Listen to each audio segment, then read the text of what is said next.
مامۆستا جەمیل ئەمێ بەگەڕن دەنگێتە نەبزەرایت گات خوازم تا ئەو یاسایان کوتە شرۆڤەکردن یەک ژۆ یاسایان داوی دەتە گوت و ئەوێ ڕاگەهاندکاران بنچاوکەیان گۆ فشارێ لوا بکێت تێ سزادان ئەگەر سەروێ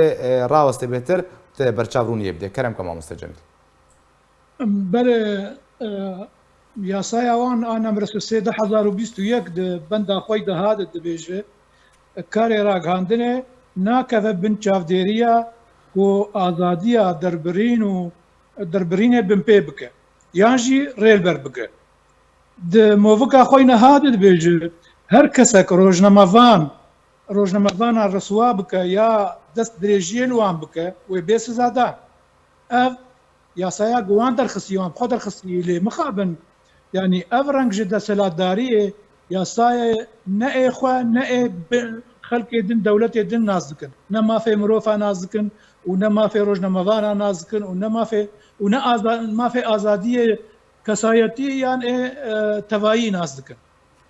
یان دەسەلاتدارێک ڕەنگێ دەسەلاتداریە لێ ناخۆ ji berê de tim berser vê kanalê û ser kanalê dijî me gotiye ev reng ji rêxistinê wek peyede wek PKK wek baskê wê dinê yanî rengekî rêxistinên diktatorî û takekesînê ne rêxistinên azad yanî azadiya naz dikin û xelkê azadiya din xelkê ji loma tedbîne ne rojnamevana tenê digire yanî siyasiya digire ne siyasî digire zaroka direvîne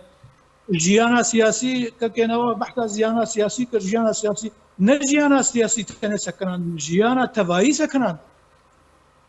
xelkin nizanin nam bixwe xelk nizanin مامۆستا جەمیل vê derê pirsek niha binçavkirina ڕاگەهاندکاران di dema nihada سزادا ناوێت بێ پچڕەنگی بێ دەماک و ڕاگەهاندکار تێ بنچاوکردن بێک و وەرێ دادگاهکردن بێک و وەرێ ئاگادارکردن بنیبێ شەوێ دە بگرنە سەر مالاوی ئەتخوازم سەر بێ ڕاوەستێت کەوێت چارچەوەیە چه تاوانێکێدا کەکو ئەv ڕەنگ دەستە سەرکردن و گرتنە ڕۆژنەمەڤانە تاوانن ینی تاوانن dibin yasayê ragihandinê de ne tawanin ne biçûkin tawanin mezinin û yasayê ê hundirî ê welatekî yasayê navdewletî hemû van kiryara siza didin sizayê wan jî ne hin dikin yanî bi erebî dibêjin cinha ya cînayê ne ji rengê cinhayê tê ji rengê cinayeta êge sizayê wan di ser 3 salaran e وەک مگوت yani ev reng ji deselatdariyê li yasayê xwe bixwe nasekine û ne li yasayê ê dewletî navdewletî sekine û ne li yasayê dewleta yasayê dewleta tê de dijî disekine her yasaya gişa pêşe dike û bin pê dike û wek xwe dike pirsgirêk ne di yasaya de ye û ne di fermana de ye û ne di rêxistina de ye pirsgirêk di vê rêxistinê de ye serî jêre seriyek naskirî jêre tune gelek serî jêr hene û tu nizane kê ev biryara girtina van kesa kê derxistiye gelo heyadiyê derxistiye gelo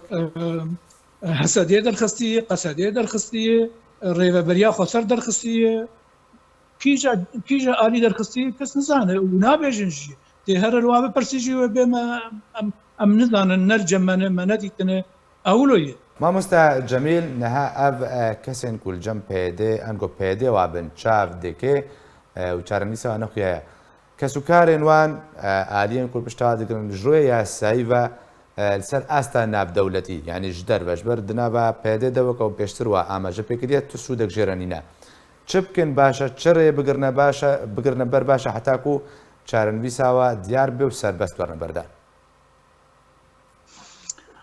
بله کەکۆ ئەو ئەگەر ئەف دەسەلاتداریە ئەف خەڵک گرتنە van mafê azadiyê bin pê dikin ê ragihandinê ê dinê bin pê dikin eger ji alî wek erd bêjin kiyanekî xelkê ewnas bikira dewleta ewnas bikirana behata karî bûn